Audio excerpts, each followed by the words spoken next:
來去高雄，那無就大歌廳看歌車表演，聽主持人連小話，這哦是1980年代台灣上界派娛樂。導演楊力州就花2檔半甲那無就大歌廳迄段青影的過去翕做紀錄片。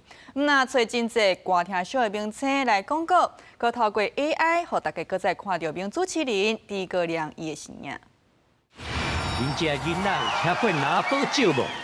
透過 AI 技術，帶大家再次聽到熟悉的豬哥亮主持。高雄流行音樂中心邀請導演楊力州，開2年半時間去收集記錄，完成這出高雄那無就歌廳的紀錄片。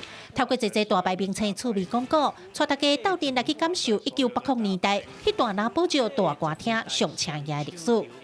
天秀最輝煌的時候，一年300多工秀迄個除夕夜呢。曹老師用布袋哩袋現金呢，6萬，通過了1,500萬，賽拖拉庫去壓錢。來那無就看歌車唱歌表演，聽主持人練小話，佇咧電視資源攏集中佇台北的迄個年代，無論應酬、約會還是家庭休閒，看一場歌廳秀已經成做上時行的娛樂。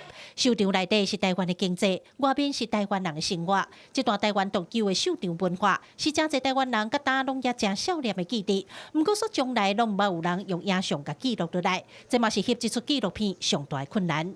找無物件，那無就迄個所在門口口到底生做安怎？我攏找無。阮對跳蚤市場找足濟老相片，對，再去客用這種敢是。這是安尼，來講是，阮就豆豆話。為無到有，全國頭一出紀錄歌廳秀的電影，29要佇高雄辦首映會，4月7日全台上演。高雄流行音樂中心表示，除了紀錄片以外，嘛有電影同名的專冊已經就緒。後續5月母親節假期，嘛有2場歌廳秀演唱會。毋茫透過各種紀錄方式，帶大家來認捌這段台灣娛樂史頂端正重要的秀場文化。記者柯家族、顧朝陽高雄場報道。